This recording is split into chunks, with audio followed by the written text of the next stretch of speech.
Hi friends, నేను మీ సీతామహాలక్ష్మి. ఈనాటి కథలకి స్వాగతం. ఈరోజు మనం పిల్లి సహాయం అనే చందమామ కథని చెప్పుకుందాం.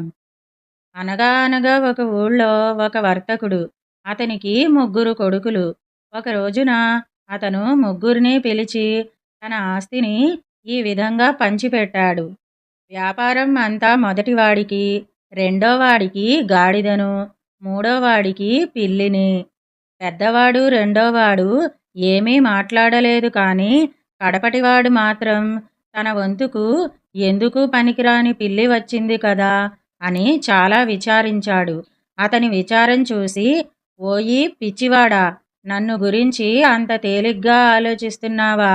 నాకొక బూట్ల జత, ఒక సంచి కొనిపెట్టు. నీ అన్నలిద్దరికంటే నువ్వే అదృష్టవంతుడవని అనిపిస్తాను అని పిల్లి ధైర్యం చెప్పింది. పిల్లి చెప్పిన మాటలకు అతను సంతోషించి ఒక చక్కటి బూట్ల జత, అందమైన సంచి కొని ఇచ్చాడు. అప్పుడు పిల్లి షోకుగా బూట్ల జత తొడుక్కొని సంచి భుజాన వేసుకుని కుందేళ్లు తిరిగే స్థలం చేరుకుంది. సంచిలో కొంచెం తౌడు పోసి పెట్టి తను ఆ దగ్గరనే ఉలుకు పలుకు లేకుండా పడుకున్నది. తౌడు వాసన తగలగానే ఒక కుందేలు గబగబా వచ్చి సంచిలో దూరింది. ఆ మట్టున బూట్లు తొడుక్కున్న పిల్లి సంచి కట్టేసి భుజాన వేసుకుని రాజుగారి దగ్గరకు ప్రయాణమై వెళ్ళింది. రాజుగారిని చూడగానే పిల్లి సలాము చేసి, మహారాజా, మా కందారాజులుంగారు ఏలిన వారికి దీనిని కానుకగా సమర్పించుకున్నారు అని చెప్పి సంచిలో కుందేలును రాజుగారి ముందు పెట్టింది.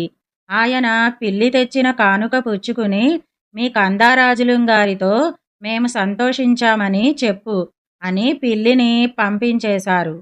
బేష్, బాగున్నదనుకుని బూట్లు తొడుక్కున్న పిల్లి మర్నాడు ఉదయం కొంగలు ఉండే దిక్కుకి పోయింది. అక్కడ కొన్ని కొంగలను సంచిలో చిక్కించుకుని మళ్ళీ రాజుగారికి వాటిని బహుమతి చేసింది. రాజావారు సంతోషించి, పిల్లి పిల్లి, నేను, మా రాణి, మా అమ్మాయి మీ కందారాజులుంగారిని చూడవస్తాము అన్నారు.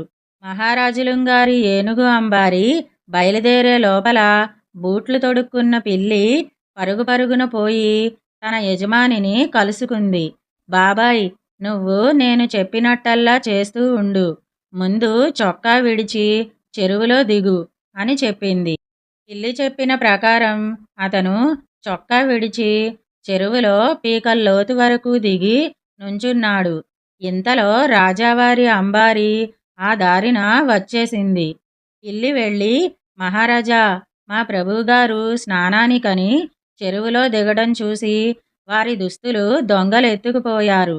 పాపం, ఆయన నానిపోతున్నారు అని చెప్పింది. వెంటనే రాజావారు మంచి మంచి బట్టలు తెప్పించారు. అవి ధరించేటప్పటికీ అతనికి ఎక్కడలేని అందము వచ్చేసింది. అతన్ని చూసి రాజు రాణి ముచ్చటపడ్డారు. రాజకుమార్తె మనసులో సంతోషించి సిగ్గుపడింది కూడా. అది కనిపెట్టి ఆమె తల్లిదండ్రులు, ఈ కుర్రవాడు మనకు అల్లుడైతే బాగుండును కదా అనుకుని అతన్ని కూడా అంబారీలో ఎక్కించుకున్నారు. ఇంతలో బూట్లు తొడుక్కున్న పిల్లి మరొక గమ్మత్తు చేసింది. ఒక రాక్షసుడు నివసించే పెద్ద భవనం చేరుకుని, ఓయి రాక్షసరాజా, ఇప్పుడు మన మహారాజా వారు అంబారీ మీద ఇక్కడికి దయచేస్తున్నారు. వారిని సంతోషపెట్టడానికి నువ్వు వినోదాలేమైనా చేయగలవా అంది. ఏమైనా చేయగలను అన్నాడు రాక్షసుడు. మరైతే ఒక జంతువైపో చూతాం అని పిల్లి అన్నది. రాక్షసుడు సింహం రూపంలో కనపడ్డాడు. అబ్బే, ఇటువంటివి అందరు రాక్షసులు చేస్తారు. చిన్న జంతువుగా మారటమే గొప్ప. చేతనైతే చుంచుగా మారి చూపించు అని వాడిని పిల్లి ఉసిగొలిపేసరికి ఉబ్బిపోయి రాక్షసుడు చుంచుగా మారిపోయాడు.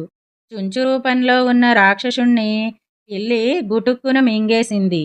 అప్పుడు పిల్లి ఖాళీగా ఉన్న ఆ పెద్ద భవనంలో చక్కటి ఏర్పాట్లన్నీ చేసి మహారాజా వారిని, పరివారాన్ని అందులో ప్రవేశపెట్టింది.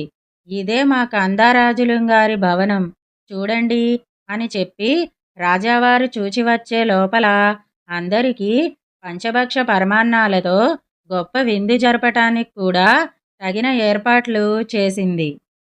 విందు భోజనాలైన తర్వాత తాంబూలాలు వేసుకునే సమయంలో మహారాజా వారు, పిల్లి పిల్లి, మీ కందారాజులుంగారిని చూసి మేమంతా చాలా సంతోషించాము. మరి ఆయనకు ఇంకా పెళ్లి కాలేదని చెప్పావు కదా, మా అమ్మాయినిచ్చి పెళ్లి చేస్తాము, ఏమంటావు అన్నారు. తప్పకుండా అలాగే చేయండి. అయితే వారి చేత ఒప్పించినందుకు నాకు మాత్రం కొత్త బూట్ల జత కొనిపెట్టాలి అన్నది. ఈ మాటకు అక్కడి వాళ్ళంతా నవ్వుకున్నారు. మరికొద్ది రోజులకే మంచి ముహూర్తాన అతనికి రాజకుమార్తెకు ఆ పెద్ద భవనంలోనే వైభవంగా పెళ్లి జరిగింది. పెత్తనమంతా పిల్లిదే. పెళ్లిలో మహారాజు గారు పిల్లికి కొత్త బూట్లు బహుమానం ఇచ్చారు. ఇదండి పిల్లి సహాయం అనే చందమామ కథ. ఇప్పుడు మరో కథని కూడా మనం చెప్పుకుందాం. దాయాదులు అనే కథని చెప్పుకుందాం. బెబ్బులి రైతు రామన్న ఇంటి కాపలా కుక్క. ధైర్య సాహసాలకు, విశ్వాసానికి దానికదే సాటి. ఒకనాటి ఉదయం బెబ్బులి పక్కన ఉన్న అడవికి షికారుకు పోయింది. అటూ ఇటూ తిరుగుతున్నప్పుడు ఒక తుప్పచాటున కూర్చుని ఉన్న తోడేలు, దాని పక్కనే ఒక నక్క కంటబడినాయి. బెబ్బులి ఠక్కున వెనుదిరిగింది. అలా తిరగటం అవంటే భయపడి కాదు. వాటి చూపు, కూర్చున్న తీరు బెబ్బులికి ఎంతో అసహ్యం కలిగించినాయి. అన్నయ్య, ఆగు, ఒక చిన్న సంగతి అని నక్క కేక వేసింది. ఆ కేక వినగానే బెబ్బులి వెనుదిరిగి తోడేలు, నక్క కూర్చున్న చోటుకు వెళ్ళింది. నక్క తోకాడించి చెవులు టపటపా కొట్టి ఇలా చెప్పటానికి మొదలుపెట్టింది. తోడేలన్నా నేను మన కుటుంబ విషయాలే చర్చిస్తున్నాం. తెలుసునో లేదో మనం మనం అంతా దాయాదులం. చాలా కాలం కిందట మీ శాఖ వాళ్ళంతా మనుషులతో పరిచయం చేసుకుని గ్రామాల్లో, పట్టణాల్లో నివాసం ఏర్పరచుకున్నారు. తోడేలన్నయ్య శాఖ వాళ్ళు, మా వాళ్ళు అడవుల్లోనే ఉండిపోయారు. పోతే చలి ఎక్కువ కావడం వల్ల తోడేలన్నయ్య శాఖ వాళ్ళంతా ఒంటి నిండా బొచ్చు పెంచుకుంటే మేము గుంటల్లో, బొరియల్లో తలదాచుకుని నివసించసాగాము. అసలు ఇంతకు చెప్పదలుచుకున్న మాట ఏమిటంటే మనం మనం దాయాదులం, అన్నదమ్ముళ్ళం అన్నది. తోడేలు అవునంటూ జల్లితోక కిందికి పైకి తిప్పింది. బెబ్బులికి కూడా ఆ మాటల్లో ఎంతో నిజం కనబడింది. అయితే వీలైనప్పుడు మా ఇంటికి ఓ మారు రండి అని తోడేలును, నక్కను ఆహ్వానించింది బెబ్బులి. ఆ రాత్రి చీకటి పడగానే తోడేలు, నక్క బెబ్బులి ఇంటికి వచ్చినాయి. యజమాని తన కోసం పెట్టిన ఆహారంలో బెబ్బులి వాటికి భాగం ఇచ్చి సత్కరించింది. తర్వాత ఆ మాట ఈ మాట మాట్లాడి కృతజ్ఞత తెలియపరిచి తోడేలు, నక్క వాటి వాటి ఇళ్లకు వెళ్ళిపోయినాయి. తెల్లవారింది. బెబ్బులి రైతు రామన్న ఇంటివాకిట అటూ ఇటూ తిరుగుతోంది. హఠాత్తుగా పక్క ఇంటి ఇల్లాలు లబోదిబోమంటూ ఏడవసాగింది.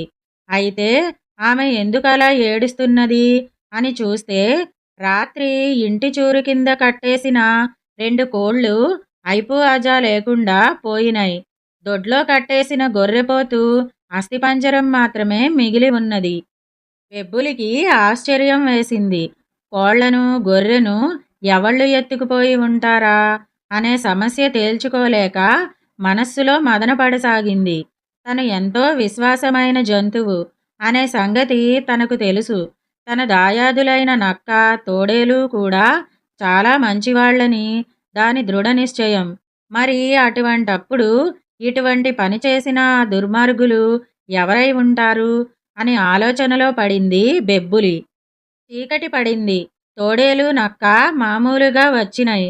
బెబ్బులి తన ఆహారంలో భాగమిచ్చి సత్కరించి వాటితో ఇలా అన్నది. ఇక నుంచి మీరు ఇక్కడికి రాదలిస్తే పగటిపూటే రండి. అందుకు తోడేలు నక్క జంట గొంతులతో, అబ్బే, పగటిపూట వచ్చేందుకు మాకు తీరుతుందనుకున్నావా అన్నవి. తెల్లవారింది. పక్క ఇంటిలో బ్రహ్మాండం బద్దలయ్యేలా కేకలు. రైతు రామన్న కూడా అరుస్తున్నాడు. 3 బాతులు, ఒక మేకపిల్ల అంతులేకుండా పోయినాయి. మిగిలిందల్లా అటూ ఇటూ గాలిలో ఎగిరే బాతు ఈకలు, మేకపిల్ల గిట్టలు, డొక్క ఎముకలు. ఇవి మాత్రం అగుపడుతున్నాయి. బెబ్బులి గ్రహించింది. తన తెలివి తక్కువకు చాలా చింతించింది. యజమానికి నిజంగా తను ద్రోహం చేశానని బాధపడింది. చీకటి పడుతూ ఉండగానే భాగం ఇచ్చి సమయం కోసం కాచు కూచుంది. బెబ్బులి సత్కారానికి ఎన్నో ధన్యవాదాలు పలికి తోడేలు నక్క బయలుదేరినాయి. వాటికి కనబడకుండా బెబ్బులి వెనకనే బయలుదేరింది. అది చూస్తూ ఉండగానే తోడేలు వాము పక్కన పడుకున్న గొర్రెపిల్లను నోట కరుచుకుంది. బెబ్బులికి పట్టరానంత కోపం వచ్చింది. పెద్దగా అరుస్తూ తోడేలు మీదకు దూకి కలియబడి గొర్రెపిల్లను విడిపించింది. ఆ పక్కనే కోళ్లగూట్లో జొరబడబోతున్న నక్క ఈ అలజడి విని పరిగెత్తుకుంటూ వస్తూ, అయ్యయ్యో, కుటుంబ గౌరవాన్ని మంటగలిపాడే ఈ తోడేలన్నా, ఎంత ఘోరం, ఎంత ఘోరం అని అనేక విధాల సానుభూతి తెలిపింది. అసలే కోపంగా ఉన్న బెబ్బులికి ఆ మాటలు చుర్రుమనిపించినాయి. తోడేలును నక్కను ఉద్దేశించి, దాయాదులమంటూ ఎంత మోసం చేశారు మీరు దుష్టులు. రూపంలో నా పోలికలున్నవేమో కాని బుద్ధిలో మీకు నాకు సామ్యమే లేదు. ఈసారికి వదులుతున్నాను. పొండి, మీ దారిన మీరు పొండి. మరెప్పుడైనా ఈ ప్రాంతంలో కనబడ్డారా ప్రాణాలతో వదిలేది లేదు అని హెచ్చరించింది. తోడేలు నక్క బ్రతుకు జీవుడా అనుకుంటూ వెనుదిరిగి చూడకుండా అడవుల్లోకి దౌడు తీసినాయి. ఇదండి దాయాదులు అనే కథ. ఈ 2 కథలు గనక మీకు నచ్చినట్టయితే లైక్, షేర్, కామెంట్ చేయండి. మరిన్ని మంచి కథల కోసం మా ఛానల్ను సబ్స్క్రైబ్ చేసుకోండి. మళ్ళీ మరొక మంచి కథతో కలుసుకుందాం. అంతవరకు వింటూనే ఉండండి ఈనాటి కథలు.